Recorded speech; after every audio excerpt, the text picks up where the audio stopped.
तो आज हम देखेंगे कि अगर आपने अपने बैंक में एफडी कर रखे हैं और आप चाहते हैं कि बैंक उस पर टीडीएस ना काटे और आप सीनियर सिटीज़न हैं, तो फॉर्म 15H कैसे भरेंगे। सबसे पहले आएगा नेम ऑफ असेसी या डेक्लेरेंट। यहाँ पे आप अपना नाम लिखेंगे। अगर आप अपने फादर और मदर के लिए भर रहे हैं तो उनका नाम लिख लीजिएगा। पैन कार्ड नंबर या आधार कार्ड नंबर आप डाल देंगे। उसके बाद डेट ऑफ बर्थ डाल देंगे। याद रखिएगा उसी फॉर्मेट में डालेंगे जो फॉर्मेट ऊपर मेंशन्ड है। प्रीवियस ईयर यानी करंट फाइनेंशियल ईयर।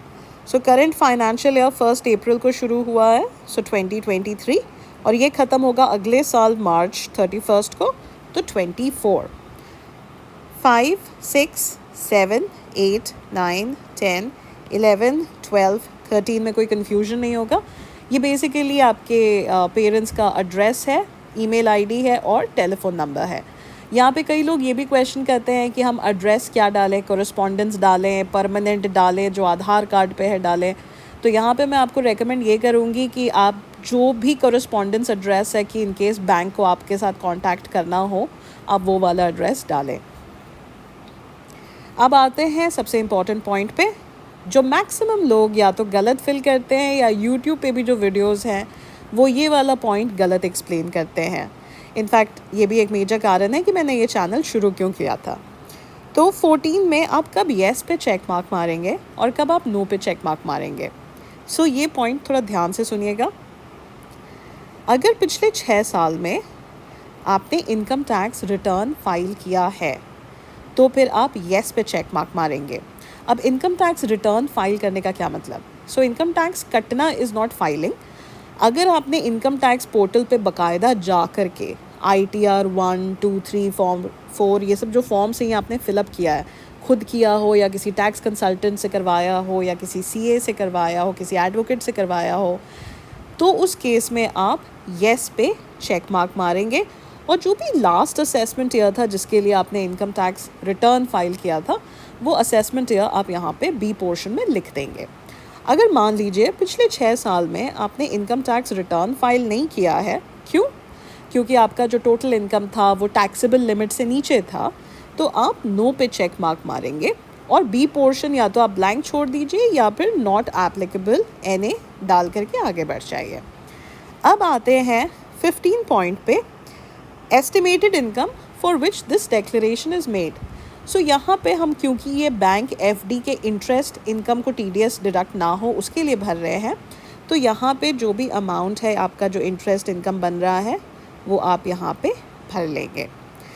अब आते हैं 16 पॉइंट पे। या ये भी मैक्सिमम लोग कंफ्यूज होते हैं कि टोटल इनकम कैसे कैलकुलेट करें। सो टोटल इनकम बेसिकली होता क्या है। सो सरकार आपसे टैक्स लेती है। तो सरकार आपसे किस चीज़ पर टैक्स लेती है? जितने भी पैसे आपके पास आते हैं सरकार उस पर टैक्स लेती है। अब ये पैसे का कोई भी सोर्स हो सकता है, आपकी सैलरी सोर्स हो सकता है, आपने घर अपना किराए पे दिया हुआ है वो किराया आता है वो सोर्स हो सकता है, कंपनी के शेयर्स खरीद रखे हैं उससे डिविडेंड आता है वो सोर्स होता है, बैंक में FDs रखे हुए हैं उसका इंटरेस्ट इनकम आता है वो होता है, सेविंग्स अकाउंट में पैसे हैं उसका इंटरेस्ट आता है तो वो। सो बेसिकली जो भी पैसे आप फाइनेंशियल ईयर में कमाते हैं वो आपको यहाँ पे देना है। अब फाइनेंशियल ईयर क्या हुआ? सो जो भी पैसे आप कमाएंगे 1 अप्रैल 2023 से लेकर के 24 तक, यानी 31 मार्च 2024 तक, वो आपको टोटल इनकम यहाँ पे डाल देना है। ठीक है। अब यहाँ पे एक और भी चीज़ है, कई लोग मुझसे पूछते हैं मैम कैसे कैलकुलेट करें, क्या कैलकुलेट करें, हम इसको ऐड करें कि नहीं करें। इसमें इतना परेशान होने की ज़रूरत नहीं है। आप यहाँ पे एक शब्द देखेंगे एस्टिमेटेड, ये शब्द बहुत ज़रूरी है।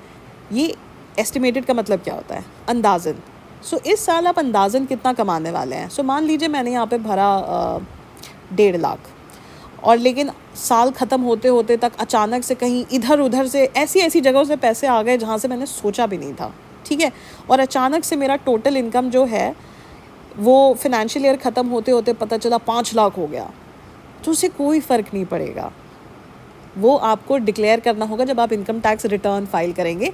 ये सिर्फ फॉर्म 15G या फॉर्म 15H है, जो अगर आप नोटिस करें तो फिनेंशियल ईयर के शुरू में भर रहे हैं। तो यहाँ से अब हम लोगों को पूरे फाइनेंशियल ईयर ख़त्म होते होते तक कहाँ कहाँ से पैसे आएंगे, सच बात यह है कि हमारे पास कोई ताकत तो है नहीं ना कि हम फ्यूचर देख सकें। सो टाइम ट्रैवल जब तक नहीं डिस्कवर होता है, हम यहाँ पे सिर्फ एस्टिमेटेड इनकम, टोटल इनकम जो आप साल में कमा सकने वाले हैं, शायद आप कमा लेंगे, वो अमाउंट हम यहाँ पे डाल देंगे। इस पे फिर भी अगर आपको कन्फ्यूजन है तो प्लीज़ बाय ऑल मीन्स आप कमेंट में ज़रूर अपना कमेंट छोड़िए। मैं एज़ यूजुअल पूरी कोशिश करती हूँ कि मैं हर सवाल का जवाब दे सकूँ, तो मैं अपनी तरफ से पूरी कोशिश करूँगी आपका कन्फ्यूजन दूर करने के। सो अब हम लोग थोड़ा आगे बढ़ते हैं। So details of form number 15H, अगर इसके अलावा आपने कोई फॉर्म फिल किया है 15H, किसी और बैंक में आपको FD है, आपने वहाँ पे डाल रखा है, ठीक है, तो वो आपको यहाँ पे इंफॉर्मेशन देना होगा, कितने फॉर्म्स भर रखे हैं और कितने अमाउंट के लिए भर रखा है। अब आते हैं कॉलम 18 पे। सो यहाँ पे आप क्या लिखेंगे? सो सीरियल नंबर आ जाएगा 1, आइडेंटिफिकेशन नंबर में जो भी आपका FD नंबर है वो आप यहाँ पे डाल देंगे। नेचर ऑफ इनकम हो जाएगा income from interest. Section under which tax is deductible, इसमें कुछ रटने की या समझने की कोई ज़रूरत नहीं है, इसको बस 194 सेक्शन A, ठीक है। और अमाउंट ऑफ इनकम जो आपने कॉलम नंबर 15 में भरा था, यानी जिसके लिए डिक्लेरेशन किया जा रहा है, वो अमाउंट यहाँ पे डाल देंगे। अब आ जाते हैं हम लोग सिग्नेचर के वाले पार्ट पे। सो यहाँ पे अब हम लोग एक सिग्नेचर डालेंगे, ठीक है। उसके बाद हम लोग डिक्लेरेशन और वेरिफिकेशन पार्ट पे आ जाएंगे। यहाँ पे आप फिर से अपना नाम लिखिएगा। उसके बाद प्रीवियस ईयर ख़त्म हो रहा है कब, सो इसका मतलब फाइनेंशियल ईयर कब ख़त्म हो रहा है, तो फाइनेंशियल ईयर ख़त्म होगा 31 मार्च 2024।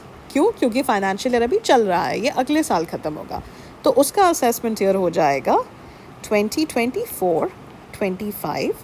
उसके बाद आप प्लेस डाल दीजिए जहाँ उस पे आप सिचुएटेड है, डेट डाल दीजिए जिस दिन आप फॉर्म भर रहे हैं, और सिग्नेचर एक और फाइनल आपका लगेगा, एंड बस इतना ही आपको करना है।